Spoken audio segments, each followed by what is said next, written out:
Hey there, guys and girls, and welcome to another episode of The Finnovator. I'm Stuart Bell, and in today's episode, I want to share with you a training module that is taken from quite a few years back. This one was actually filmed at our 2-day accelerator, which took place up in Caloundra, just there on the beach, and in the Viking Surf Lifesaving Club. It was one of my favorite 2-day events I ran, because literally opened the door and there in front of us was the beach. And if you know the Viking Surf Lifesaving Club, it's basically built into the side of a giant, I wouldn't describe it as a mountain, but it's a mound, a huge 4-story mound, a piece of rock. And it was an amazing venue, amazing place to run this.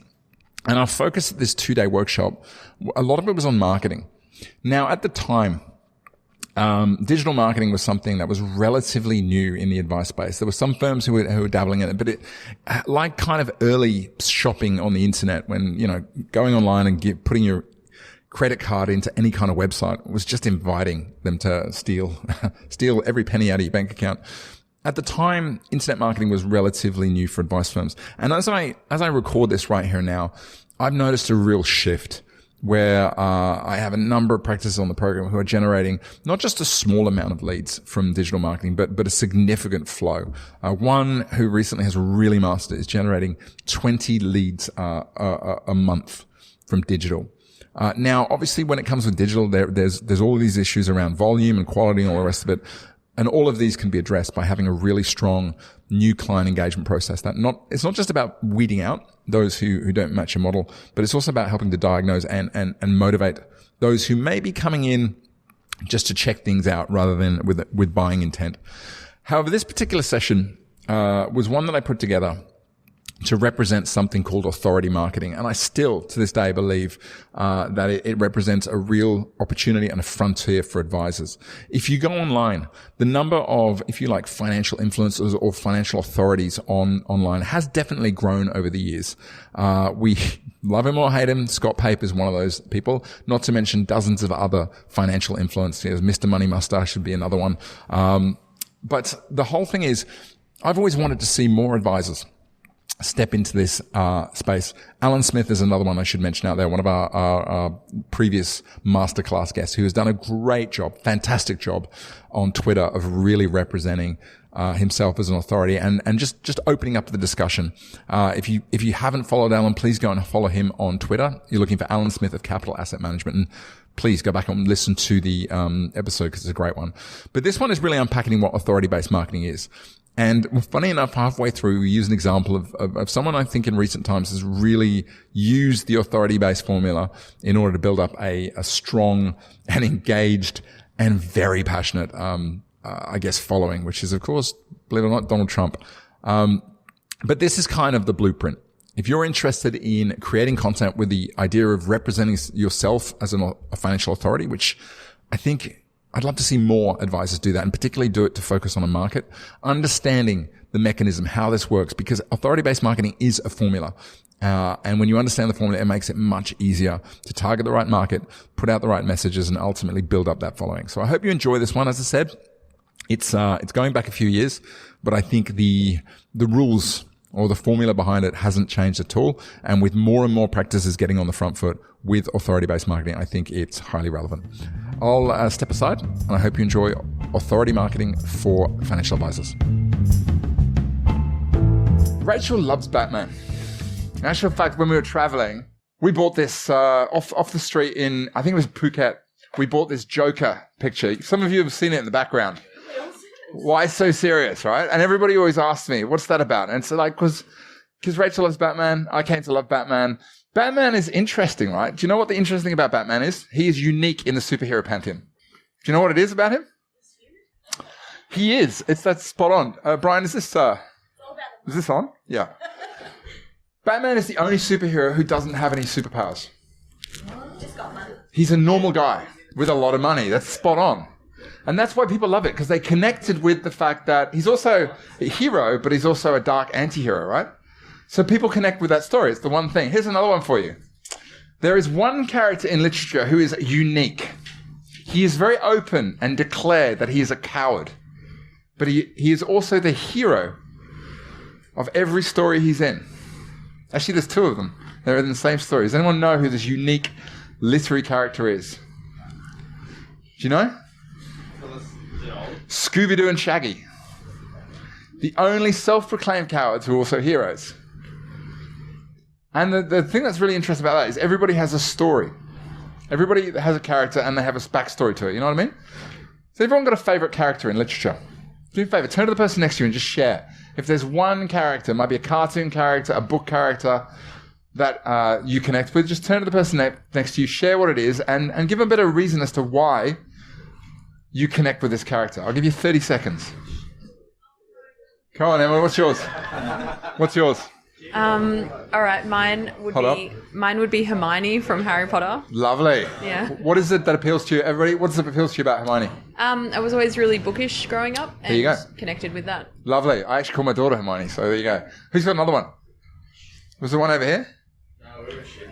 Okay. I haven't read many books lately. They're all been business books. But movies, I was happy with Wonder Woman. I enjoyed that. And what was it about Wonder Woman? Resilience, focus, skills. There you go. Tall. Anybody over here? I don't relate to the character, but I like the character. Far away. We're just talking about Kaiser Sose from... Kaiser Soze. What do you like about Kaiser Soze? Well, we're not sure whether he's real or not, right? And that's the thing. The mystery. The mystery of it. The amazingness to play that character so well, and the end of it. It's almost like I think the Kaiser Soze thing it's a story of the underdog, isn't it? Yeah. The unrecognized, the person who's hiding in the background that ends up being the criminal mastermind of all. Any others? I'll just come to mind. We didn't talk about it. But, Walter White from Breaking Bad. Oh yeah. Just not from a drug perspective, but from resilience, right? Just will do anything to get to his ultimate outcome. I like that. Yeah, and the character played by Malcolm in the Middle's dad was Brian. Can't remember his name. It's the transformation, right?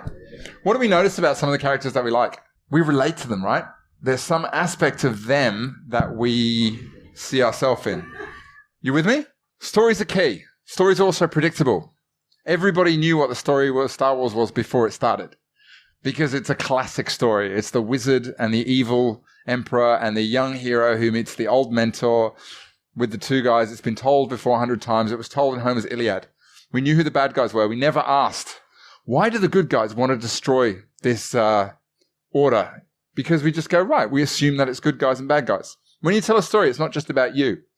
It's also about the predefined patterns that we're taught from a young age, the hero, the villain. And we're going to use that structure to get your proposition on steroids. So there's the mistakes. Let's talk about some of the challenges that businesses, I think, face in trying to address them. The first one is sometimes, you know what? It's really, really hard to find the right proposition. You know what I mean? What do clients want? Because sometimes you'd be damned if they even know what they want. They want instant gratification. Then they want instant results. There's a whole bunch of unreasonable going on versus some rational thought. Because a lot of people think they think rationally about money. But the reality is most people don't think rationally about money. It's hard to know what bait you're going to put on the hook when the fish don't even know what they want. Or, most importantly, they don't know what's good for them, right? The end result is you've got nothing to draw them in. So you have to work really hard to keep them engaged. Does this sound familiar? To solve the problem, you go out and you build partnerships. It's great because if you build a partnership, you can borrow trust from other people. The problem with that is you lose control. It's a passive growth strategy on which you're dependent on other people rather than an active one, which means you can also end up compromising your model just to make it work, right? A lot of acquisitions go down this route. Often that can leave you exposed. You know, if you don't actually know deep down your value in such a way that you can explain it, it's easier for other people to undermine you. It's easier for the industry funds to run those stupid adverts, or the accountant to pick up the phone and say, "Hey, what are you paying there?" without actually knowing anything about it, right? We've got tech. That's a competitor. We've got other professionals. We've got accountants. We've got the media. We've got the legislator. These are all people who, in the absence of value, are going to push their own agenda. Does anyone remember the ching-ching things from the FPA? I mean, I just look at it and go, if the FPA publish adverts talking about the value of advice, but they can't actually explain the value of advice, we've got a problem, right? You know, everybody needs to know the value of advice. Great, FPA, explain to us, what's the value of advice? And still, we get Uncle Warren, ching-ching. That's a bit critical, but you get the idea. The worst case scenario, you end up with something people need, but no one wants, which is the most frustrating thing to be at. And I know, Jeff, you and I had a conversation a while back how frustrated you get when you sit in front of a client and they just can't see it. And you know that 5 years down the track, they're going to come to you and go, I wish I'd done what you said. And that's one of the problems. The thing is, you can show value. If they can stick with you for 5, 10, 15, 20 years, the NPS scores, as you would know, they show that people who are engaged with advice long term, they love it better than any car dealer, than any airline. They are engaged. The problem is getting them on board and sticking it on the problem. Because if you can't do it earlier or from the beginning, potentially we've got a retention problem. If you get it right, though, if you nail it for once and all, you get a burst of confidence. Who's had that experience where you sat opposite a client? You get it. They get it. The chemistry is just there. You know what I mean? It all just flows. You've had that experience? Turn to the person next to you. Do me a favor. Just share. When you've had that experience in your mind of sitting opposite someone who gets it and it's easy to explain, turn to the person next to you and just explain. What does it feel like? Very quickly. I'll give you 30 seconds. Cool. Peter, how's it feel? It just feels like everything's working in order, and you can just, you're not having to sell. You can just really get on with the job of doing what you need to do for the client, rather than, you sort of like feel like you fast track the whole process by, often months. So love it. Hey everybody, did you catch that? Peter made the point. He said, can we get a bit up on that one as well? He said that it feels like you can just stop the selling and get on with the doing. You can get everything done in months instead of back and forward for years. Who's got another one? Who else was having a bit of conversation about how it feels? Yeah? Far away. So I think I posted this on the Facebook group as well. Yep. We started implementing the process around that first meeting process, and the clients who we were talking to wanted to buy it before they'd even seen the price. That just felt great. And it was because we were selling the future outcome rather than the process or anything else. Absolutely. Hey, actually, let's give some love. 3, 2, 1. Love it. Who else has got a recent experience that they want to share? Far away, Dino. The whole thing is just super easy. Like, essentially there's no selling or convincing or dragging anyone along with you. They get it, and you can actually just get down to doing the advice without having to worry about any of the other bullshit that comes along with it. Yeah. It's kind of like that whole thing when, what do they talk about? No one ever negotiates with the surgeon on the way into the hospital, do they? And it feels better when someone comes in and goes, you know what? I know what you do. I get why I need your help. Let's just get on with talking about how it happens. It feels good. You kind of know your place in the world. Beautiful. Give them some love. 3, 2, 1. It also reduces your need to constantly resell the benefit of your services, to remind people of why they engage you. I had a conversation with a business owner recently about what's the benefit of having to sell your personal expertise versus having to sell the expertise in your system, the way you work with clients. The latter is much, much easier. When you're coming in and people are like, you have a system, which means they follow the way that you work, they engage your team as expected. It also removes dependence on you. It sends out the message that it's not all about you, it's about your operation, it's about your team, it's about your partnership, it's about your systems, it's about your knowledge, it's about the service you have in your business, which is leverage, right? I reckon there are 5 big mistakes that I see most businesses make when it comes to their propositions. These are the big ones for me. Who's seen Simon Sinek start with a why? Everybody. I think consultants have been living off that for the last 5 years. I think it's really good. Simon said the big idea he has is people don't buy what you do, they buy why you do it, right? I actually don't fully agree. I think people do buy what you do. People don't buy what you do, but they do buy why what you believe is going to help them get what they want. Does that make sense? I think a lot of people have created videos where they're out there talking about, I'm passionate about this, but that's the secondary thing. The big thing for me is, why is what you do going to help me create a better life for myself? Does that make sense? I look around the industry and I think there is so much focus on explaining the process, explaining the areas of advice that you offer, explaining how the way that you charge is better, or why the reason you're independent means you're sort of unbiased. This isn't decision-making space. It's rational space. You know what I mean? He talks about the fact that you've got neocortex, which is the how. That's the rational side, and we're not connecting with the why because we're talking too much about process. That's the first thing I see. The second thing is the fact that we assume they get it. Has anyone heard of the ladder of inference? Ladder of inference is a great psychological model. Let me quickly show it to you. The big idea behind it is information flows in from the world, right? So we see information, we see a situation, we hear something, and it's filtered through a bunch of mental filters we have. Firstly, it's filtered through, what have I seen of this previously? You know, if your experience of advice previously has been bad, then every advisor is going to look like a bad advisor. But if you've had a great experience, then instantly you hear the word phrase advisor, and you're thinking good things, right? You filter things through personal relationships. If someone who's a friend makes a comment and it's maybe critical, you're less likely to react to it than someone you don't like makes the same comment. You know what I mean? You filter it through your values, what you do and don't believe. And at the end, here, you reach a conclusion that is divorced from the actual experience of the information that's come in, right? A lot of the time, when you find yourself facing a situation which you're reacting to, one of the best things you can do is stop and go, hold on a moment, let's go back and actually look at the real data that's come in. Is this making sense? The problem is when we're talking to a lot of consumers, is we're having conversations with clients as if we almost believe that they understand what we're talking about. They have a frame of reference. You know, we talk about SOA fees, although I know no one in the room does this. A lot of businesses do. I remember Rachel telling me she was having a conversation with a client of hers who was South American. Yeah. And Rachel was talking about premiums, insurance premiums. And the client just turned around and said, hold on, doesn't premium mean top class?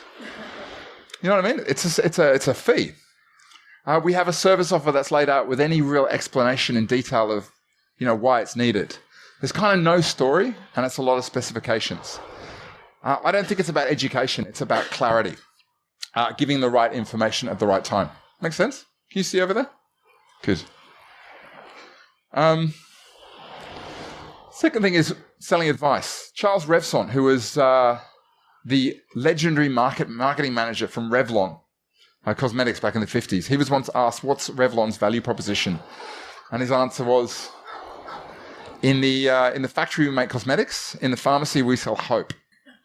There was a man who was deeply connected with what his brand actually meant. And most brands understand that their product isn't actually the product they're selling, right? It's what it represents to the client that is the most important part of it. Advisors can help people get great outcomes, but it's not the advice that people want. It's just the outcomes. And the outcome of advice is typically, current state. Everybody has the situation they're in, and they have a perceived outcome they want to get. This is what they're buying. This is just the mechanism to get them there, which is the advice. You with me on that? The current state plus the information, plus the implementation, plus the patience, plus consistency. The fourth mistake I see is people marketing the way they sell. There's a book I was given a while ago by a consultant. It's fantastic. It's about that big. On one side, it's got a cover that says what marketing people know about sales. And then you flip it over, and it's got what salespeople know about marketing. And you flip through the pages, guess what's inside? Nothing. It's blank. There's a great film called Napoleon Dynamite, and this is the character. Has anyone seen it? Yeah, it's kind of amusing. This is the character, and he's got a friend called Pedro. And Pedro stands on stage for an election, and his promise is, vote for me, I'll make your dreams come true. Sometimes I read kind of some of the marketing out there about, we'll give you peace of mind, we'll help you achieve your lifestyle goals. And it's a little bit Pedro. It's a little bit, we'll make your dreams come true. You know what I mean? Because there's two ways of selling. There's diagnostic selling, which is sitting opposite somebody and saying, let's you and I have a conversation. You're going to tell me what you want. I'm going to tease it out. We're going to clarify it. And then I'm going to let you know how I'm going to help you get it. The best way of converting someone over. It's got a very high conversion rate. The problem is if you use diagnostic selling at the top of your funnel when you're marketing, it ends up sounding like, hey, we'll get together and have a chat and we'll work out what you need and help you achieve your lifestyle goals and stuff like that. Instead, what really works at the top of the funnel is something called declarative selling or declarative marketing, where you turn around and say, are you this person? I know you have this problem, this problem, and this problem, and you want this solution, where you're a little bit more telling than asking. But the problem is our industry is a lot of people end up doing the selling at the top of the funnel instead of marketing. The bottom line is you can't market the way you sell. Make sense? The final one is, I think, it's the biggest issue of all. There's a kind of view out there that we have a financial literacy problem. And it is absolute truth that many people don't understand money. But the truth is, I think we as an industry, we don't actually make it easy for them. We expect consumers to kind of come into our world, to adopt our language, to fall into our prey and learn enough that they can become clients, right? The problem is that our industry kind of exists because of their world. So that's kind of BS. It used to be the case with technology. Did you notice that? When I started out in the 90s, it was all executable RAM and peripherals and all of this stuff that you had to do. And now it's widgets and apps because the tech world learned that consumers or clients were not going to learn their language. You know this better than anyone. In order to come into, in order for them to go mainstream, they had to actually make it more accessible. So the model works like this. This is what we're looking for. It's a give and receive model. Over here, we've got you. We're going to market. We're going to do 4 things to give in order to receive back. The first thing, we're going to deliver overwhelming value to your market. We're going to do it in a way that's free. There's no strings attached. And we're going to work out how to do it consistently.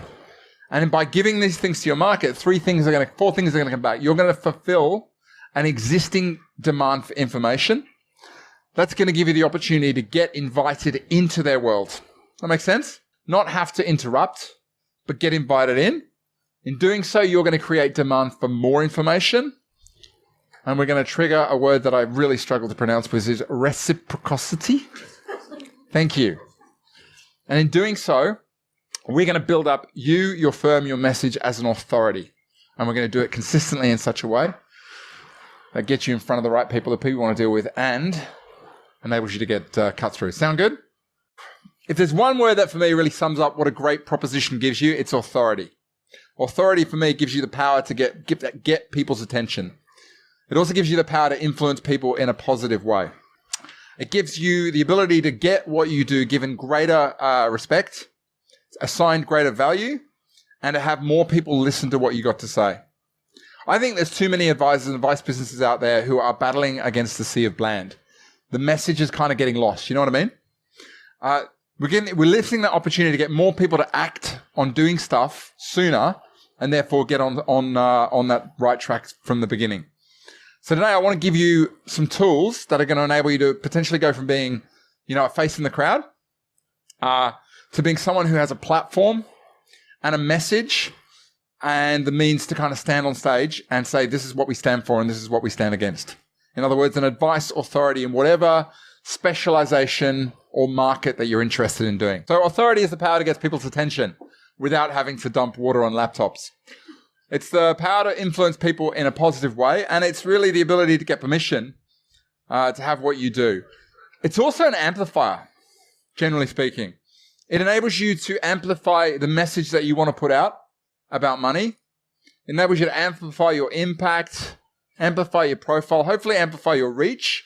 And assuming you've got the right business model behind you, it's going to enable you to amplify the number of people you can work with, the efficiency you can get out of the team, and ultimately the way that you actually serve and engage with clients. Let's start with a little exercise, right? Can everyone see the screen okay? No? Okay. We can see the ocean really well, so we might need to... I'll do it. So I've got them here somewhere. They were here. They're gone. The remote control, so we can bring that down. So let's do an exercise. In a moment, what we can see on screen here is we've got one column that says brands, another that says icons, and that one says influencers. The top box, I think it's page 16. There you go. That's easier. We'll just bring it up in your book. In a moment, we're going to do an exercise to try and name as many authority, brands, icon, and influencers as we possibly can. And an easy way to think about this is, instead of thinking about it as authority, I want you to think about it as cultish. Cultish brands, cultish icons, cultish influencers. You know what I mean? There's a few things that will identify a brand, an icon, or an influencer as being a cultish. If the followers have a name, they call themselves something, that's usually a good indication that you're dealing with an authority. And you might think of an example of an influencer where their followers call themselves a specific name. Trekkies. That would be an example. Beliebers. There you go. That's a good indication. Justin Bieber fans, apparently. I can't. Come on, you're not fooling anyone with that one. Yeah. If they have a really clear them and us, that's a really good indication you're dealing with an authority brand, right? If they polarize opinion, as in some people love them, Some people hate them. There's a good chance you're dealing with an authority. You know what I mean? If they have clear symbols or language that they use that other people don't, as in there's clear words that they use that other people, there's a good chance you're dealing with an authority figure. You with me? So let's run through and do a bit of an example. Who can, off the top of your head, name a cultish / authority brand that you'd think of? Apple. Really clear example. Yeah. They kind of meet all of those terms, right? What about with a icon? What's an example of a really clear authority or cult icon? Virgin's more of a brand, isn't it? Nike would be a brand. So I would say for someone like Lady Gaga, she kind of meets the test, right? She's got the followers. What do they call them? The monsters? Justin Bieber's another one. Beliebers. What about Pete Evans? Would probably be an influencer. He's a paleo guy, right? He's got language. He's got the way of thinking about things. He's got a them and us. He's got the mistakes other people make. Does that make sense? So your brands are your Nikes, your Apples. Your icons tend to be sort of, rock stars and that sort of thing. And your influencers are sort of people who, like your Pete Evans, people who are out there influencing opinion. Does that make sense? So what we're going to do is we're going to sort of give you about 60 seconds. I want you to do me a favor. Make a list of as many brands, icons, and influencers as you can think who kind of fit that trait of being authority. Does anybody not understand what I'm saying? Yeah, I just want clarity. Is it just brands and icons and influence, or are you talking about something that goes a brand with an icon? No, separate things. So as many brands, if you want to go and write down 15 brands, you can. Can I text my 18-year-old? You can totally text your 18-year-old. If they can come back to you in 60 seconds, you can get them down. So I can gauge what was someone like Tony Robbins? Tony Robbins would be an influencer, most definitely. Makes sense because they influencers tend to have an opinion and state it, whereas icons tend to rock stars. They represent stuff. They're usually artists. Does that make sense? Okay. Any further questions? Okay, 60 seconds. We'll have a song while we do it. Let's go. 2 on 1. Okay, pens down. Do me a favor. Everyone stand up if you wrote down more than 3 names. Stand up. Sorry? Across the whole thing. If you wrote down more than 3 names, stand up. Okay. More than 3? Love it. More than 3. You didn't write 3? Yeah, you got 3 total. Some of that's yours. 1, 2, 3. Doesn't matter. Stand up. And if you've got more than 3 individual brands, names, icons, influencers on your page, stand up. More than 3? 3. Okay, stay where we are. If you have more than 4, stay standing. More than 5? More than 6? Sean, are you still standing? More than 7? 7? More than 8? I wrote 8. 8. Yeah. Yes, across all 3. 9. Yeah, well, he beats me. I'll sit down. Give him a round of applause. Cool. So let's. We're getting the idea of what an authority, icon, a brand, because there's a formula to it, and the formula, tends to look a bit like this. There's a formula to it. Authority brands or icons tend to stand for a few things. Firstly, they stand against something. So let's pick a number. Let's pick an example. Choose one. Apple is a good one, right? What Apple stand against? Mediocrity. Write this down. Apple stand against mediocrity. What's another authority, icon, or brand that somebody identified? What have you got, Sean? Tesla. Tesla. What does Tesla stand against? Fossil fuel power. Absolutely. It's very, very clear, isn't it? One of the reasons why Tesla made their patent available online is because they want to make it clear that this is not a brand war. It's a fuel war. So they said if anybody wants to go and develop their own electric car, here's the patent. Here's the example. They know darn well they're millions of dollars and 5 years ahead. Perfect. So that generally great icons, authority stand against something. Conversely, they also stand for something. So Apple, what does Apple stand for? Elegance. Simplicity. What else? Closed systems. Yeah? Would be another thing. What's another, give me an example. What's one of the icons you had written down or influences? The Barefoot Investor. The which? Barefoot Investor. The Barefoot Investor, a really good example. What does the Barefoot Investor stand for? Scott Pape. Simplicity. Yeah. Just doing the right thing consistently over time. Perfect. So really clear against and a for. Also, most authority icons, there are things that they put out there and say, these are the mistakes that everybody else is telling you. Here's the truth. Does that make sense? They have a belief about, here's what other people say that is wrong, and here's what I believe that is right. So let's pick Pete Evans, for example. Paleo guy. We all know him. What are the mistakes he believes that everybody else makes? Processed food. Right? That's the big thing. Everybody else processed food. Everybody believes that high-fat diets are wrong. You with me? What is another example? Who had another authority icon we can unpack? Coca-Cola. Would we describe them as an authority icon? They're a strong brand. I have Bono. What he stands for. Great. What does Bono stand... what are the mistakes that he believes other people make? Not being Bono. No, but he stands for, Yeah. It's the AIDS causes. Yeah. And everything like that. He stands against the corporations that make profit on Yeah. the people that can't. Yep. So the mistakes that he would potentially put up are Just corporate greed. corporate greed, right? And the truth is that it's evil and bad and all the rest of it. Yeah. What else? What are the things, if we look at the truth, what is an example of an icon? Which one have you got, Adam? Tony Robbins. Let's pick him. What does he believe the mistakes that other people make? Not taking responsibility for things, right? What does he believe the truth is? You can achieve massive action and change in your life by doing things. Very clear manifesto. Does that make sense? Also, most authorities have an us and a them. They have people who are in the tribe, and they have people who are outside the tribe. So again, Apple's one that people know. They have a really clear us, right? You have to appreciate minimalism. You have to appreciate good design, and you have to be willing to pay for a premium computer. Who are they against? Anybody who doesn't buy an Apple, basically. On top of that, usually authorities have a manifesto, a really clear definition of what they believe in. There's usually language and words that they use that other people don't. And finally, there's usually a style that defines them visually. Apple would be, again, a really good example of that. Does this make sense? Should we apply it in a bit of the context of the financial world? Cool. Who's this guy? Ramit Sethi. Who's read some of Ramit Sethi's stuff? Yeah. Would we call him an authority figure? What's the things that he, or the mistakes that he believes most people make?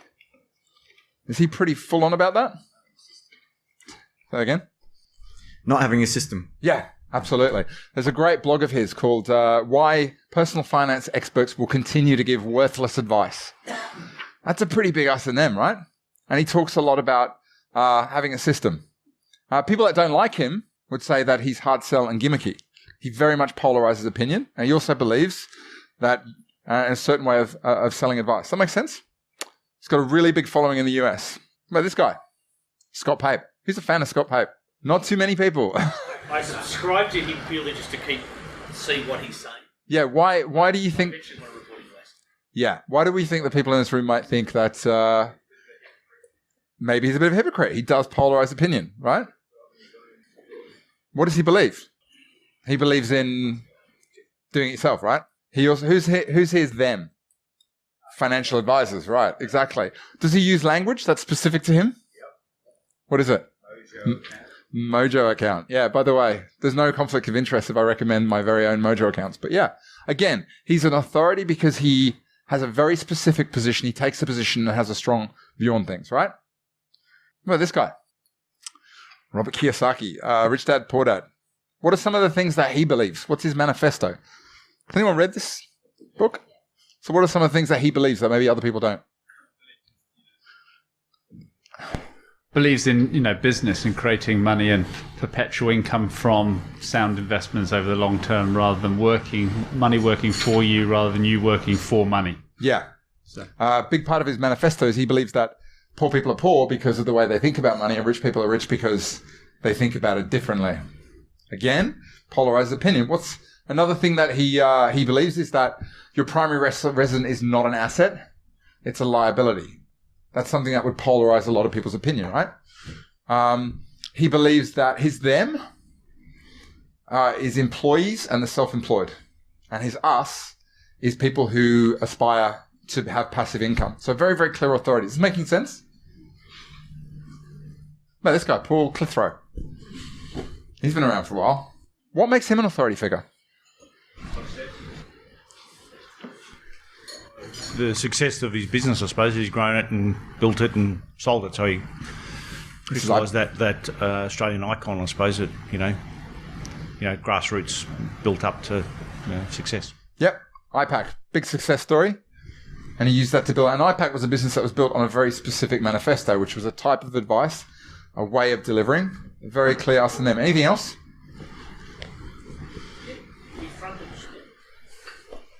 He fronted a TV show. Yes. And so therefore he was in everybody's lounge room. Yes. And therefore he was there. If he was on TV, he's seen to be an authority on whatever he's speaking about. That's right. But he gets on TV because he's got something to say. He's the old Ross Greenwood. He's the what? The old Ross Greenwood. Yeah. And of course, last but not least,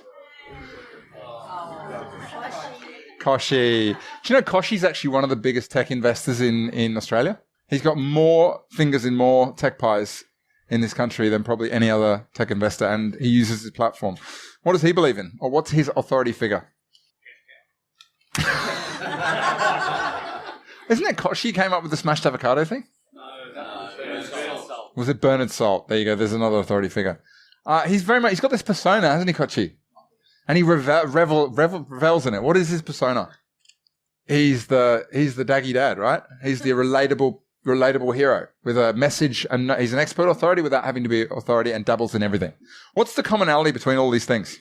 For me, it's the fact that authority comes for standing for something, for polarizing. It's got a formula. So your persona might be the reporter. You know what? I've decided I'm going to go and just find people, get some information, bring it back. My story, well, it might be the discovery I had about scalable business models, which led to me launching Corporate to Freedom. Sound familiar? Which meant me realizing that the only way forward for advice models was to create scalable business models through technology. The backstory, well, I'm a geek from way back, 15 years in consulting, founded Corporate to Freedom, realized that coaching and advisory models are broken and don't scale, wrote a book about it, launched the program. That's my backstory. The parables, well, the key tales that explain is the realizations I've had about you shouldn't use technology unless it makes things better, easier, or faster. Anything else? Throw it out. The stuff I've learned about minimum viable products, in other words, building things cheap, getting it out there. I've got a bunch of stories about that. Focusing on solving problems, work on systems first and then add people. And I could tell a story about how 4-hour work week led me to quit my job. Those are my backstories that kind of underpin some of the beliefs. Making sense so far? Flaws. What are the imperfections? I'm a big geek. Total big geek. I talk too fast. I'm totally not a corporate person. Doesn't work for me at all. I struggle with habit and routine. I really have to apply it in my life and drop in and out of it. And I'm naturally an introvert. I find socializing exhausting at times. Those are my flaws. Polarity. My opinions are that money is an enabler, but it's also the biggest cause of misery for most people. It's not an evil thing, but people allow it to control their lives. I believe that advice is at a turning point. You either get on board or you're going to be left behind. Too many advisors are fake entrepreneurs. They're controlled by other people's business models, and they accept that as the status quo. ASIC spends too much time blowing up the past instead of building the future, and they should be more accountable for the mess they've made. Anyone who needs advice is not a growth strategy. And finally, a client experience is not the same as building a relationship. What was the needs advice. Yeah. Who needs anyone who needs advice? That's not a growth strategy. That's an accident. Does that make sense? Let's talk about the principles of this, because I'd love if we can walk out of here with these principles embedded so you can grab this and run with it yourself. Is that cool? Kevin Hutto, who I mentioned earlier, is an internet marketer in the US, does a lot of Facebook advertising, self-proclaimed introvert. He develops an introvert marketing system. That's where I first took an interest. He's your typical, yeah, absolutely. It's perfect. He's your typical stereotypical, imagine a Matt Groening Simpsons character playing computer games and working in a computer shop. That's pretty much Kevin Hutto looks like. He's a big, squat American dude. But I went online to one of his webinars recently, and he delivers his webinars in his house, and behind him is a massive photo or a massive picture of the American flag with Donald Trump's face on it. And he got asked about this, and he said he's actually not a political fan. He's a fan of marketing. And he said, unfortunately, we have to accept that Donald Trump is the greatest marketer the world has ever seen. Why is he the greatest marketer? Well, there's really 5 steps to it. Step 1, he identified an unrealized niche that no one else spotted. People who were disillusioned with the status quo. Number 2, he went deep and understood their frustrations, their fears, their wants, and their aspirations better than anybody else. Number 3, he reflected those needs very clearly in his marketing in order to achieve active leadership. Number 4, he created a focal point on which to draw it upon. Sometimes it was him. Other times he shifted that focus away when it suited him. And number 5, he therefore achieved leadership of the most powerful organization on the face of the planet on what was really a shoestring budget. You know what I mean? So you might not like his policies, but he is a great marketer. Kevin Rose, I was listening to a podcast of his recently, and he says, everything makes sense in the rearview mirror. At the time, everyone was like, Trump's never going to get elected. He's never going to do this thing. But in retrospect, we know why it is, because we missed a really key component, a really key information. And now everybody looking back understands that bit of information. The answer to how to get authority is, first thing, you need to really understand the market. Know who you're trying to connect with. That sort of don't market, but sort. Because if you can understand them, step 1 of authority is to reflect the beliefs of the people you want to attract. Remember I spoke about earlier? People don't care what you do. They don't care why you do it. They actually care why you reflect their belief and why, by believing what they do, you're going to help them get what they want. Does that make sense? Okay, principle number 2. Once we have information, we need to reflect. Once we know the market, we need to reflect, grab their attention. What's the word that you think most people pay most attention to in marketing? Have a guess. How? What? You? Close? Free? No. How? No. It's not price. Simpler. It's your own name. You want to catch someone's attention. Have you ever had that? You're walking through a crowded room and someone shouts out, Dean. Straight away you turn around, even though you know there's a whole bunch of people called Dean. People's own name is the most interesting thing. It's the thing that gets you to pay attention. Why is that? Why is it that your name grabs the most attention? It's the most relevant piece of information you could possibly be given. Here's another way to think about this. Again, this is Simon Sinek thing. In, August 1963, Martin Luther King gave a speech called the I Have a Dream speech. There are 2 types of people who paid attention to Martin Luther King on those days. The first one were the people who already believed what he believed. And the second type of person was those who vehemently opposed everything he believed. Everybody else was kind of like, yep. See, there's those 2 types of people. There's those who are going to pay attention to you because they already agree what you're stating, and those who are going to ignore you because they don't agree with you. Does this make sense? Marketing, as we said, isn't about selling your ideas. Changing someone's idea or way of viewing the world through marketing, it's really, really hard. It's a fruitless task. And this is why the whole education piece is kind of not working. The more you push people to kind of change their views, what do you think happens? Most of the time, the more they dig in. It's amazing what people will do to avoid having their minds changed. It's a really difficult thing to do. Becoming an authority isn't actually about broadcasting a viewpoint for the purpose of educating people. It's actually about broadcasting a viewpoint in order to create or collect the right kind of people around you and grab their attention. So instead of trying to put a view out, the best way of doing this, what we're going to do is call out the name, the equivalent name of those who you want to listen to your message. Is this making sense? Yes, you can. One of the issues with those people is that they're often dogmatic, right? They're in terms of what their view is. They've got to take a view of bagging the shit out of everybody and saying this is the absolute right way. And sometimes, that makes me a bit uncomfortable to be like that. Can you give me an example? Well, Scott Pape bagging the shit out of financial advisors, for one thing. Yeah. That's his strong viewpoint, and he holds to it, regardless. Yeah.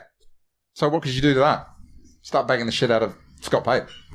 No, seriously. If you don't agree, you obviously passionately don't agree with him.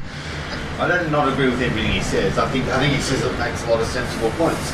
But what I'm saying is like, and you talk about Donald Trump as well. I mean, the way he appealed to the very worst part of things. Yes. In order to get that marketing position. Yes, but that's because he's possibly a borderline psychopath. Yeah.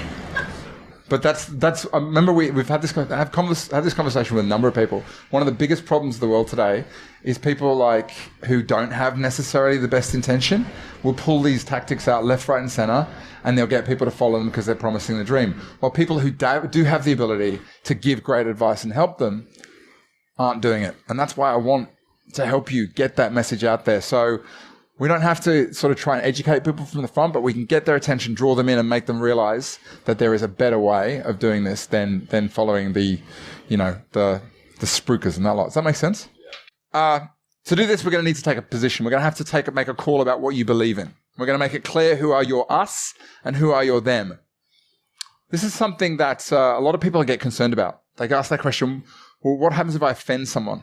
And I think one of the ways that I like to think about it is one of the problems in the world, maybe you could say, is that too many people confuse stating an opinion with a personal attack. I happen to know for a fact that there's a lot of coaches out there who will seem to oppose each other publicly. They'll take a position, I'm there and there, and then behind the scenes, they're completely happy and they realize it's a marketing strategy. You know what I mean? Because everybody, in order to get through the sort of the noise, it's important. You've got to be able to take a position that's different from other people. Expressing a view about immigration isn't necessarily the same thing as being racist, although it's sometimes represented. You get what I mean, the difference between the two? If you're worried about a position, then potentially you're worried about making an emotional impact on people. But the problem is all marketing is about emotion. And if you're not having an emotional impact, then potentially you're not having that conversation with somebody on a rational level. Does this make sense? Do me a favor. I understand this is challenging, so let's do a little exercise. We can turn here and talk about having to win hearts before you get minds, but just make a list very quickly. What could happen? What are all the worst things that could happen in your business if you do decide you're going to take a stand? State a position. Just list them down. Get them out. Open a piece of paper. What are all the potential things that could happen if you take a stand on something? The good things or the bad things? I haven't specified. Good question. I haven't specified. Totally depends on your mindset. Start us off. What could happen? Give us one. So I think you'd find people who believe in the stand that you take. Yeah. And you'd also find the people that don't believe in it, which is kind of your point earlier, but, You sort them out. Yeah. What else? How do you do? Justin? You could potentially turn off prospects or, worse still, existing clients. My God, you could do that. Yes, that's possible. You could get people who don't agree with you saying, I don't want to work with you. Great. Who else has got one? Peter, I reckon you've got one. You'd attract the people that are opposed to you, suppliers or other people, and they'll actually attack back. They'll attack back. Potentially, you could be under attack, yeah. Well, I've spoken to a few people who say, the day you get your first hater, it's a beautiful thing.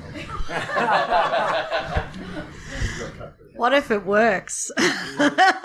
And what if I can't deliver and then you ruin your brand? What if you can't deliver? What if you put something out there and a whole bunch of people come in and you can't deliver? I totally understand that. What else? Yes. What happens if you do take it? You might start having kind of more meaningful or deeper conversations with people about your position in that topic. So you create more relationships. You're so positive about this. I love it. Great. Yes. You might create a tribe. Become an authority in what you're doing. You might create a tribe. Any others? What happens if you don't? Make a list. If you just go along and sort of decide you're not going to state anything, what happens if you don't? Joida. If you don't take a stand, what happens? The world just keeps going as it is. Just you keep doing what you're doing, yep. And I keep going as I am. Hey, that's a real... Actually, I wouldn't throw it to you for this reason, but I kind of view that conversation you had with the Brigadier. That was taking a stand. Yeah. You said, you know what? The way I do it is right, and what you're talking about is rubbish, and it's not my problem. The world tends to listen to people who have a strong opinion. Yep, Ruben. So you don't attract the right type of client, and then that means you can't develop a real consistency of service offering and develop a real expertise. That's spot on. We can talk about systems, processes, we can talk about outsourcing, but if your business model is still trying to serve a whole bunch of people who are coming and going, well, this is what I want, to your point, because you haven't put it out there, then potentially you're trying to develop a business model that serves everyone. James, you're looking like you want to talk to me. What happens if you... The risk is you might go down with the ship. If you don't take a stand, you stay with the establishment and go down with the ship, in the end. You get put in the box with all the other advice businesses of the past instead of the advice business of the future. Peter. Much as a comment, I'm trying to understand, but if you look at the the reality TV shows like a Survivor or something like that, often you find the people that shut up and don't say anything and don't have strong opinions hang in there, and eventually they don't win often, but they get to the last 5 sort of thing. So the risk is that what most outspoken usually gets voted out straight away. Yeah, by who? By the people outside, because they take an opinion, and then I often find it's the villains that come out. And they write I can't even remember who won the first Australian Idol. But people remember the ones who make an impact, have an emotional impact. They do hang on, but I think it's more about Australia's tall poppy syndrome than it is anything else. Yes, you can. With this, is there any timing to this in terms of taking a stand? But going back to, sometimes it's good to shut up until it's the right time to say something. And I don't know whether that's irrelevant or not. I mean, taking a stand is a great thing, but is there a timing to when you take a stand and when you don't take a stand? The question I have is how, if you're going to take a stand and develop this capability, when the right time arises, are you going to have the platform to do it? Because one of the things we're going to find out is consistency. Like Gary Vee is a really good example. Gary Vaynerchuk, the big blogger. A lot of people suddenly realize that he suddenly came about. Boom, he was blogging, but he'd been doing this for 5 or 10 years, developing this tribe. It had been snowballing. So by the time he actually suddenly went big, he'd been doing the video stuff. He'd been doing the getting out there for a while. So yeah, there probably is a time, but sort of being in the right place at the right time with the right message is 50% about having the luck of being in the right place, but it's also about having the platform and the message and the capability to do it already. Is that fair? Let me hit you with number 4. Which is the 4th key principle. Whoops. We're also going to craft a story. Here's the thing. Stories are really powerful. One of the best advice I was ever given about giving presentations. How do I cut presentations when I think they're going to be too long? And the advice given to me is cut anything that's not a story. Humans are just hot-wired to like stories. It might have something to do with the fact that most of human history is passed down through stories, through time. Some of the most famous books are ancient stories. Do you ever have that feeling where you sit in front of a movie and you start watching it and you go, I know where this is going? That's because we're all hardwired with a bunch of understanding of stories. And humans kind of like to know, they like familiarity. They like to know where things are going. If they're just being given information, it makes it really, really hard. So one of the things that's going to make it really easy is when we're trying to build authority is we're going to tell stories. You're going to activate that emotional connection instead of just having a link to the info. Is that cool? It's that Simon Sinek thing. We're going to hit people with the why and not just the what. And finally, we're going to make it really easy.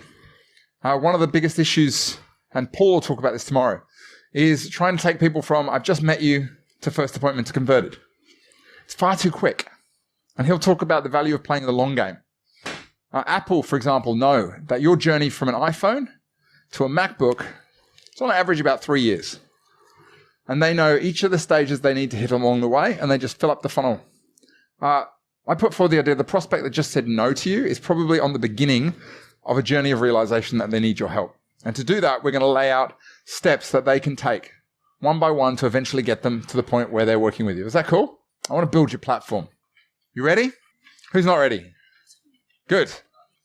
Authority stands for something. It also stands against something. Apple stand for beautiful design, closed systems, minimalism. They stand against build it yourself systems. So we've got to start by really deciding, what do you stand against? What do you stand for? And we're going to make a list. Not yet, but I want you to make a list of as many things as you can. Don't worry about editing them either. We're going to do something called the blink strategy. You know what the blink strategy is? We're going to get into a bit of a state. Don't worry, it's not going to get weird. And I just want you to write whatever comes out of your mind. I don't want you to filter it. Some of it's going to be rubbish. You can cut it later on. But we're just going to get it out. I want you to go ask that question of yourself. What are all the things I stand against? And just get it out. Financial planning. Yeah. Financial planning, money. If you want to go further. Don't start yet. And then we're going to talk about all the things that you stand for. We're also going to get out all the mistakes that you think everybody else is making. Scott Pate or other advisors or institutions. What's the truth that you believe about people's money? Again, blinking it. We're also going to talk about who's your us, the people who get in, the people you have affinity for, the people who this is made for, and also the against, those who don't get into your club because of the way they are, the way they think, who they are. And the final piece in the puzzle is this bit. If you get this far, your manifesto. What do you believe in? What are some language tribe words that you use? And finally, is if there's a particular look you're going to go for. If you get there, if you decide you want to be, the what do you call it? The turtleneck advisor. And totally up to you. We had the naked advisor last time, but we're not going to go there. Okay, are you ready? Yeah, I went there, so there we go. So do me a favor, open your page to page 23. But before you do, put your pens down. Breathe. Feel free to close your eyes if you'd like to. I really want you to think very deeply about your business, about the kind of people that you really like working with. The things that you've done for others that have filled you with that feeling of, this is the right work, these are the right people, this is the right cause. The crap you've seen out there that does exactly the opposite. And I want you to imagine yourself as the very best advisor you can be in the best business you've got, working with the best clients. Have you got that? Now open your eyes, page 23, and start writing the very first stuff that comes into your mind. Far away. Give you a little hint. The us is usually people like you. That's the shortcut. 9 times out of 10, it's people like you and either side of you. Not always, but sorry.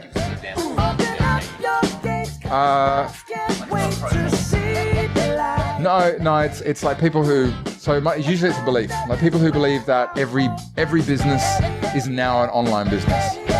People who still refused. Your them would be people who still refuse to embrace the internet. And us might be people who are willing to actually take action and do stuff rather than wait for a perfect solution. Them would be those who still think that financial freedom is something that will be given to them. Us would be people that understand wealth creation is a process, not a destination. Them would be people who are looking for a silver bullet.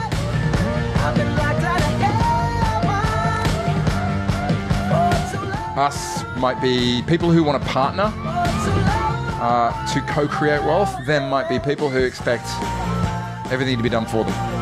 Yeah? Your us might be people who understand, who want to completely delegate their financial affairs to experts. Them might be people who say they do, but really just want to double their nose in and get involved in areas that isn't going to benefit them. The stronger, the better. Okay.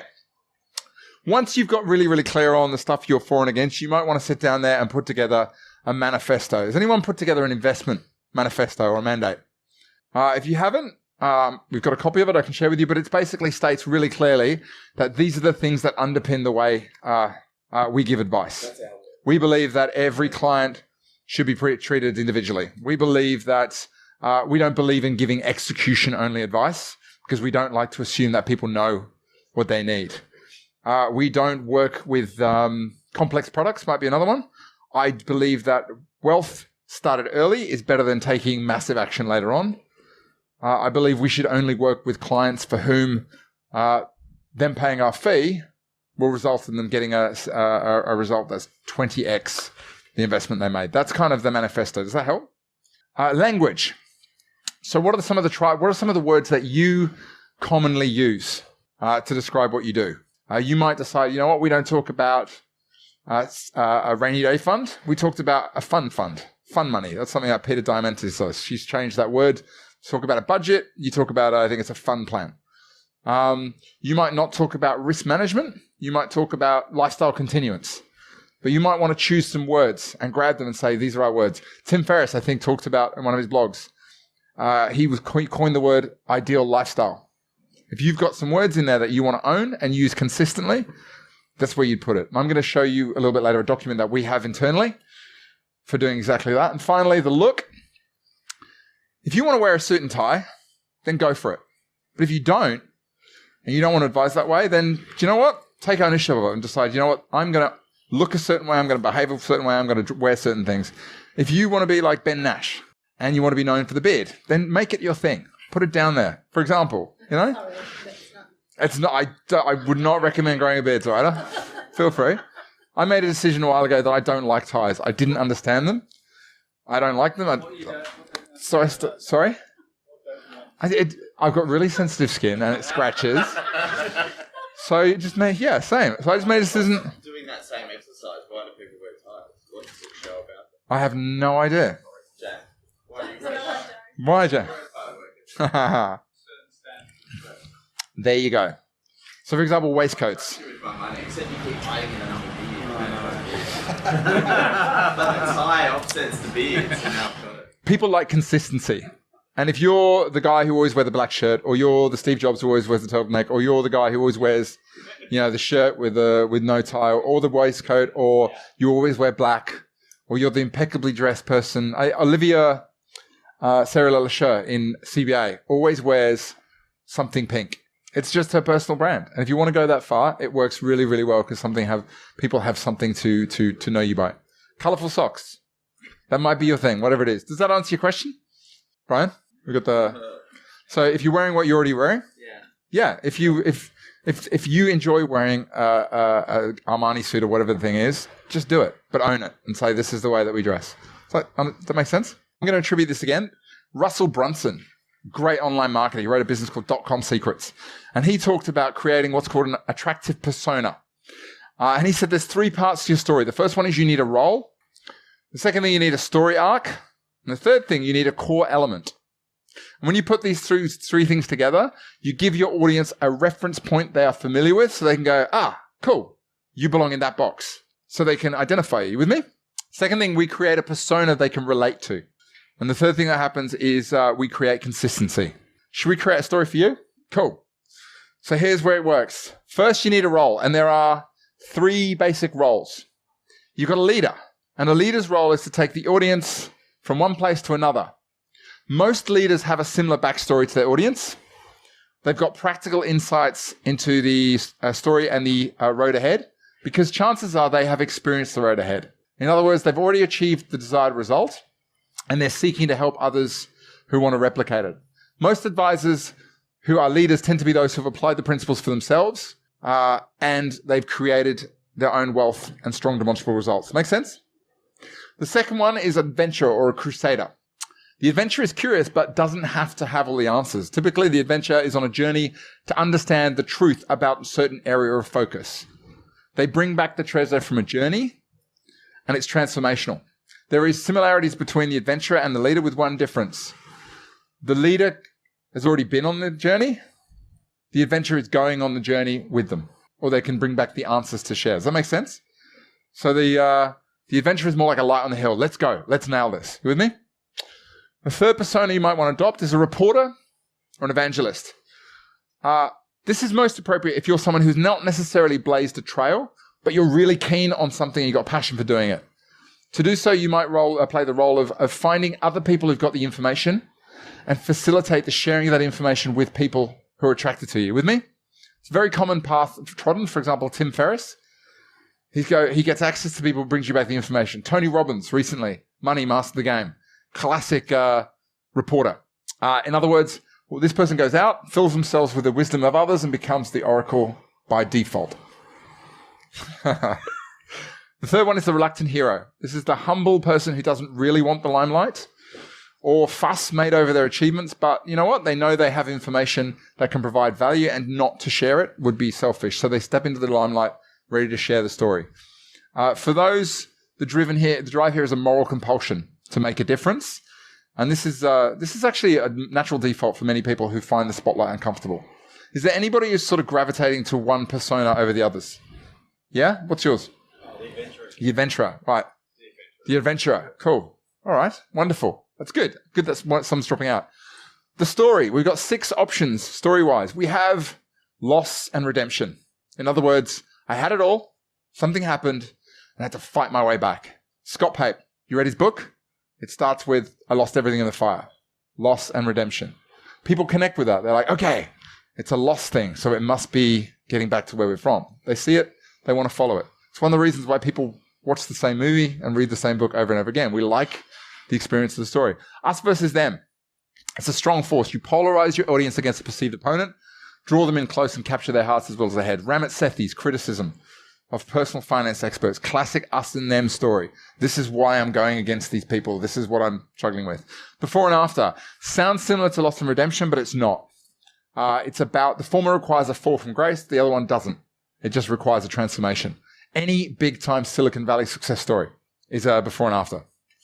The recent one with Atlassian is a classic example. Amazing discovery. Sort of relates to new information uncovered to help solve existing problems. It's usually suited to audiences who are highly aware of the problems and are seeking new insight. Early SMSF hype was pretty much amazing discovery. I've discovered this new stuff that you need to know. This is one to go if you genuinely have fresh insight or a different viewpoint. Secret to share? Again, it's intrigue created by the promise of information that isn't widely available. If it's sufficiently valuable, you'll attract people getting an edge. Personally, I believe Renee Rifkin's report subscribers probably bought into it because of this. Fresh insight. And finally, the third-person testimonial is where you can grab someone else's success and share it and tell their story, and by a sense, you do it. Tony Robbins does this a lot with celebrity clients. He tells Serena Williams' stories and everybody's stories, and as a result, builds his own profile. You with me? And the final one is the core elements. There are 4 core elements to any story. The backstory, where you came from. It's really important. If people don't see your backstory, they won't connect. You'll seem less real. This is the hook that brings the path. And the more like your backstory is like the backstory of the people you're trying to attract, the more likely they are to want to connect. It makes sense? It doesn't have to be financial. It doesn't have to be dominated, but there has to be a financial aspect to it if you're providing advice. Parables. Everybody's got stories. There are probably stories that underpin why you've come to believe what you believe and operate the way you do. In which case, use those, apply those stories to help you get your message across. Flaws, really important. No one is perfect. And if you are going to get an audience, you have to have flaws in your character that people are going to reflect to. Many people struggle with this, especially when you're going to be trying to be the expert. But when you're sharing the mistakes you made, ideally don't make them, you know what, I lost everything for my clients a while back, but everything's okay now. Don't go with that one. You'll struggle to make an important connection if you don't have flaws. Even Superman has kryptonite, and there's a reason for that. So find out what your flaws are, whether you speak too fast or you get too excited about things. And polarity. Again, try and find something in your story which is going to repel some people and attract some other. Otherwise, you're going to be playing in that middle space of, I don't really have an emotional feeling one way or another. But if you don't know where your market are or how to find them, this is an exercise for you.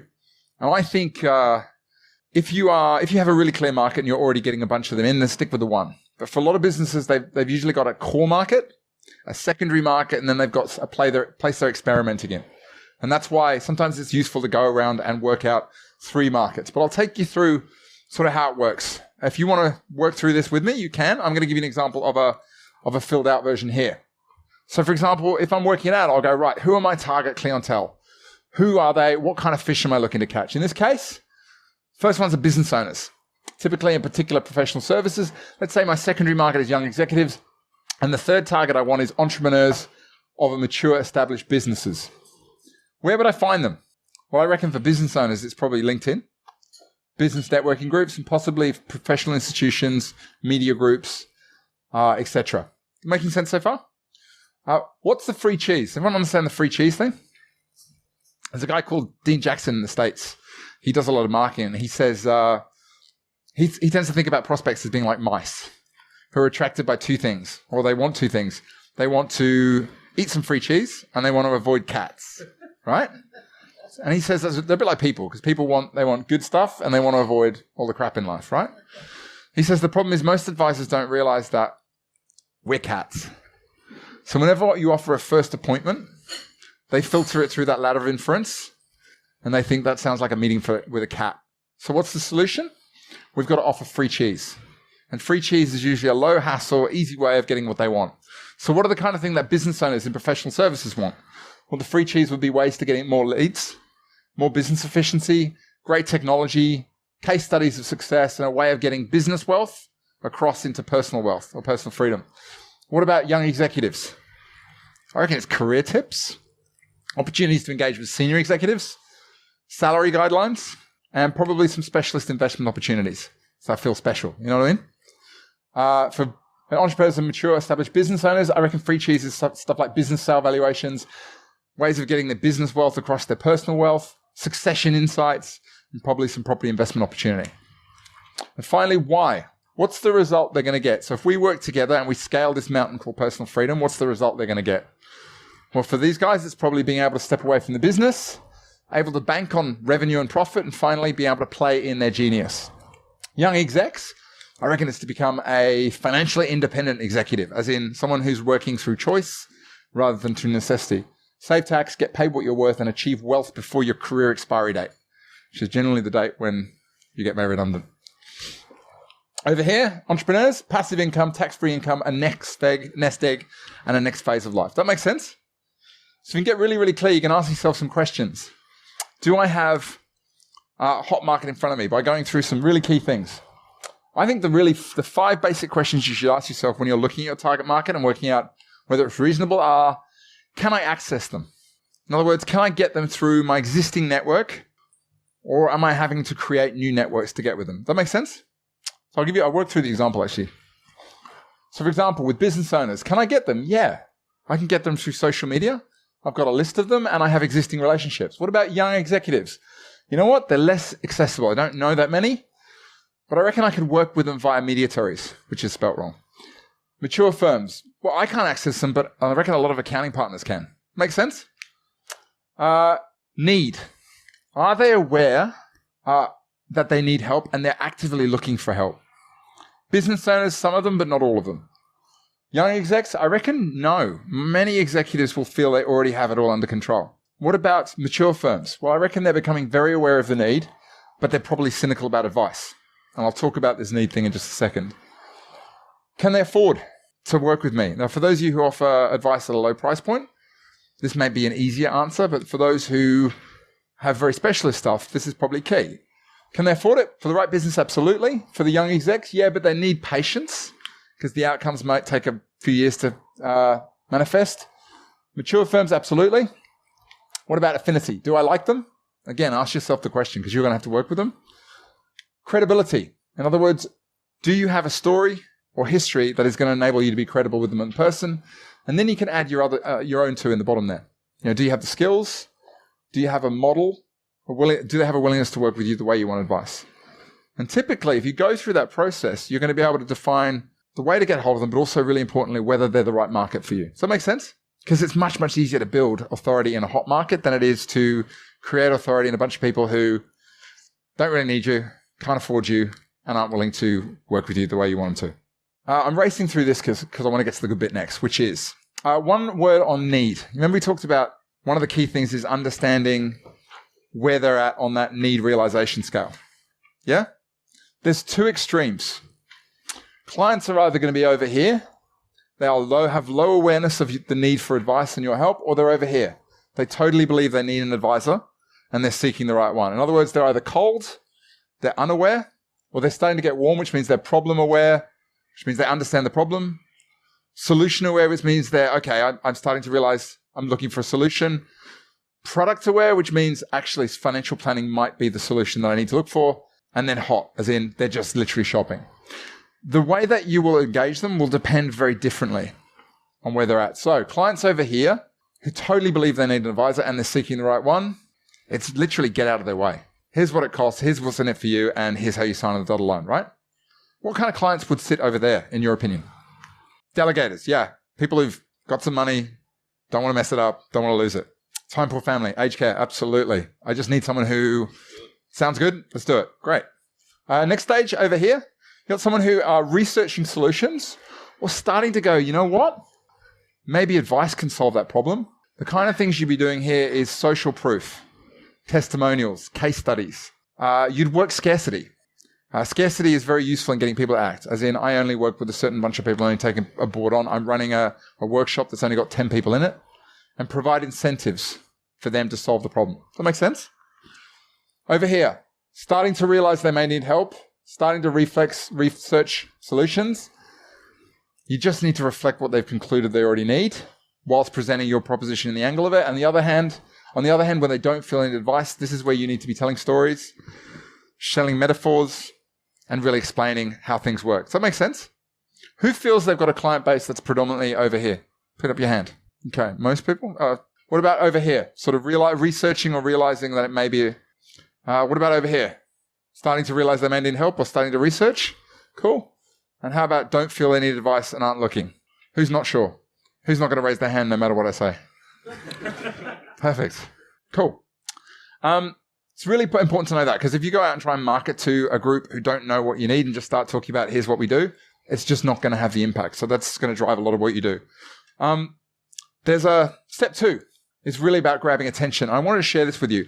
Glenn, we were talking about this the other day. There's a gentleman who lives in Amsterdam, actually. No, he lives in Volendam, which is just outside of Amsterdam, a beautiful little town. His name's Ronald Sear. He's a financial planner. And he publishes a blog called See Beyond Numbers.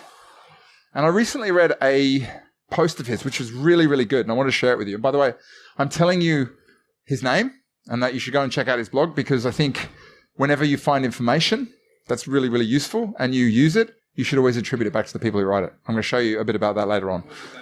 Ronald Sear, S-I-E-R, See Beyond Numbers. I think it's the right thing to do. And he was explaining that he read a book by Barry Fig called Hot Button Marketing. And the big idea is this. There are 2 reasons that people buy something. One is the rational reason. The other one is the real reason. For example, this is a sort of a little quote here from George Eastman, having a founder of Kodak, having a conversation with his sales staff. He's asking them, what do we sell?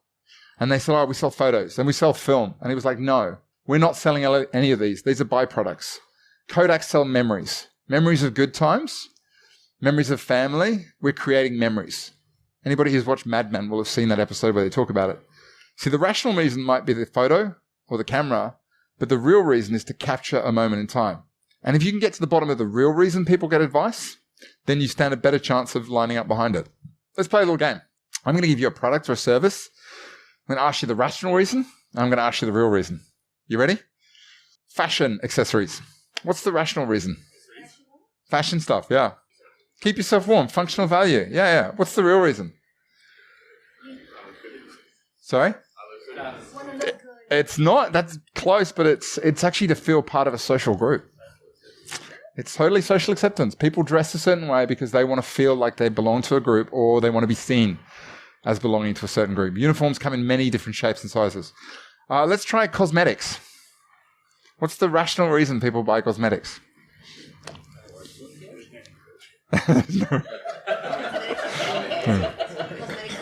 Let's go with both.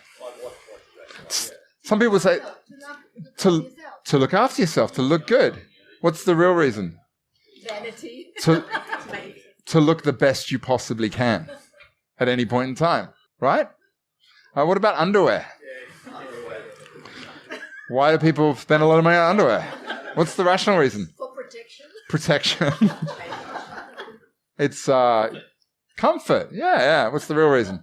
Well, if it's comfort, we'd all be wearing white fronts. We'd be fine. But the real reason is we've been taught that nice underwear makes us attractive, right? That's why, even though we never see it. What about... Yeah. What about a doctor's visit? What's the rational reason? A doctor's visit. To treat an illness. What's the real reason?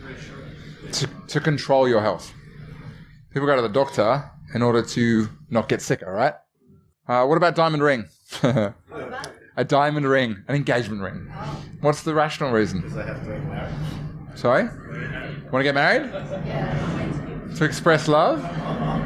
What's the real reason? Security. To assert control over a relationship or one state of thought or other.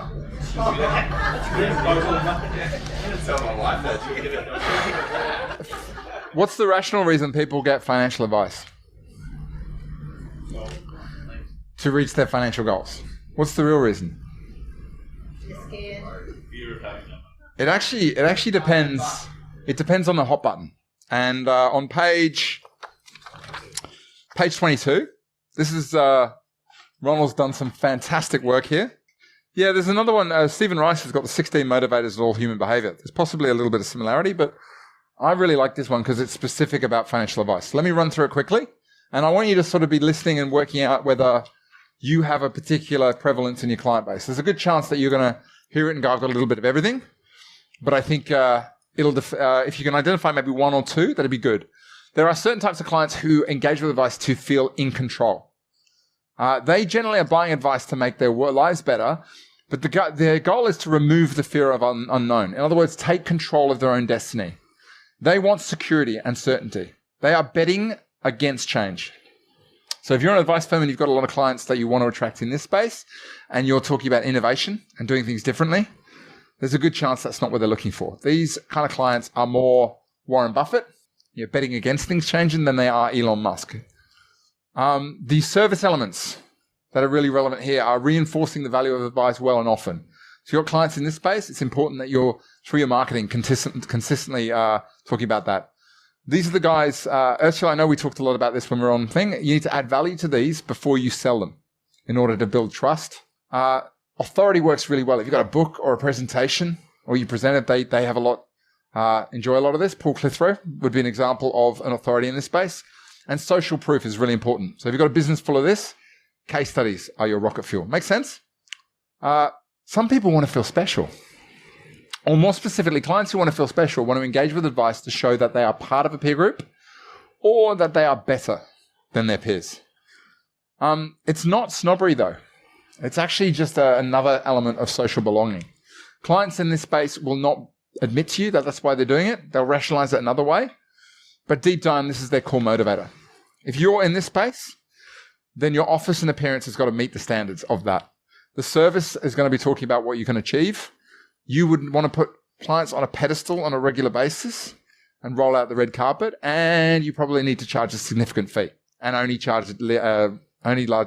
provide a discount later if you absolutely must. The third type is people who want to feel respected. A lot of boomers fall into this category. There's a lot of those who have played the game by the rules, and they feel like they're due. They're due their retirement, they're due their amount. They're concerned about legacy, purpose, relationship, and seek a greater meaning. So for them, the customer experience really matters. Their concerns are often less materialistic, but the core message you're delivering is better lifestyle. Anybody feeling like they've got clients in this space? Cool. There are clients who want to feel smarter. I reckon this is where I probably sit, to be honest. They believe that half of knowledge is knowing where to find it. So they want to feel smart for having found you and engage you. They want to be congratulated for that. It's around recognizing their intelligence and making them want to learn more, recognizing what they know. And the fundamental thing is they want to believe that they're smart, and they also want other people to believe they're smart too. Does this make sense? The elements that you can do in your marketing here is teach them things that Google doesn't know, their friends don't know, and their colleagues don't know. Prepare yourself with lots of material, even if it's from other people. That doesn't matter, other advisors. And don't contradict them when they're wrong. Find another way. And always remind them that they're smart. Anybody got clients like these? Yeah. This is your market. Great. Self-achievers. They want to feel like self-achievers. They want to be self-directed. They're not seeking advice, but they want to be empowered. They don't want to be talked at. They do want to be listened. They don't want to be managed, but they want to be led. Is it making sense? They want to stand out, and they want support. So they want someone who's going to care about them so they can achieve new heights. This is a coach relationship, a personal trainer kind of thing. You're enabling them to get to where they want to. You've got to be likable. They've got to want to be part of your world, because that's how they're going to follow you, and create a service which is about self-esteem and giving them the ability to do stuff for themselves. Coaching. Very unscalable if you don't set it up the right way, but very empowering if it is. And finally, nurtured. These are clients who are very empathetic. If you care about them, they will care back at your business a lot. Don't even think about negative selling. It's all about care, growth, and support. Physical human connection. And when I mean physical, it's often like actual contact with these kind of clients. Focus on the relationship, provide solutions, and make your service a learning experience. Do me a favor, show of hands. Who's feeling like they're recognizing that a lot of their clients want to feel in control? But primary drivers. Yeah? Okay. Who's feeling you've got in one of your top two in your client base would be helping them to feel special? Yep. Beautiful. Respected. Beautiful. Smarter. Love it. Self-achievers. Little bit. Nurtured. Great. Useful? If you don't know, 27. An insight interview you can do. In other words, sending out either by email or grabbing 15 minutes on a phone and just asking a bunch of questions. There's also a little bit of information about the 3 whys. And I know this is something I worked with you, Michael and Jason, on the 3 whys. Often people do these interviews and they don't get the information they want because it comes back to that fact that people often don't know what they want. And it's not until you go a bit deeper, why does that matter? Why does that matter? Why does it matter? You get to the core value. Yeah. I was just saying about I find with clients, it's about you talk about financial goals. I honestly believe clients don't even know what a financial goal is. Right? So I totally agree. It's almost like you've got to flip it and say, well, what don't you want by the time you're 65? That'd be great. What's the worst thing that could happen to you? No, but I think clients know what they don't want to be. Yeah. But they're not quite sure what they want to be. I think if you ask a 40-year-old, tell me about your retirement, they go, I haven't got a clue, mate. Spot on. So I think it's trying to flip it sometimes. It's about trying to find out what are the pitfalls they don't want to happen in their life. And sometimes I think you can build the advice around that. Love it. 3, 2, 1. Clients who come in and you ask them about, you try and probe for objectives, even with the whys, and they really struggle to spit it out, and you kind of start wondering how to get them to the point where you can service them. But that's good. I like that too. Later on today, we're going to talk about when you're setting a strategy. I think there's 2 clear things that you can split them into, and this is from a book called Making Money is Killing Your Business. First one is, what are your lifetime goals? These are things that can never be ticked off. I want to travel extensively. I want to live an extraordinary life. I want to spend time with amazing people. You'll never get there. And then there's ideal lifestyle. And I think one of the benefits is when you separate those things, people can actually say, well, tell me, what are your lifetime goals? How do you want to live your life? And then break it down from there. Ursula, did you want to say something? I was just wondering, when we talk about our clients and you look at that list, and apart from the people that are maybe taking on everybody, that the clients that you have in front of you probably reflect what you're good at, or what you are like. So I know I tend to be a bit of a nurturer, and that's probably the people that have stayed and that pay because that's what they're looking for. So if you've got a personality that's, I don't know, control maybe it reflects who you are as well. Yeah, I think that's a big affinity thing. Like, hell is working with people you don't like. If you can work with people you really like and you respect them and you feel like, you're for their cause, that's a big part of it. Obviously, the other bits are, can they afford to pay what you need and all the rest of it? But I think affinity is a big part of it. Cool. So here's what I'd like you to do next, if I can get this to. Does that make sense, that structure? I want you to scope out your story. I'm going to give you 10 minutes, 8 minutes. I want you to scope it out. Because when we take that, we're going to take it downstairs and I want you to share that story with other people. So you ready to go? Choose your persona. Work out what your story arc is. Give some bullet points around your backstory. Parables, flaws, polarity, and... Can you put your slide back up? Yes, I can put my slide back up. There we go. Make sense? Let's go. I know we're running over time. Little stories that explain elements of what you believe. So, for example, better, easier, faster is kind of... a parable is a story that has an underlying belief or a message, such as tortoise and the hare. Is a parable which means don't get overconfident. So, for me, for example, better, easier, faster, it's a story I'll tell people to say, one of the things I get really distracted by shiny things. So I'll look at something and go, that's awesome. And I've fallen down the trap of implementing things that don't actually have a benefit, right? So then one day I read, it's like technology is an enabler. It's supposed to make things better, easier, or faster. And that's a really good question to ask yourself about anything you're trying to put inside your business. I've got this idea.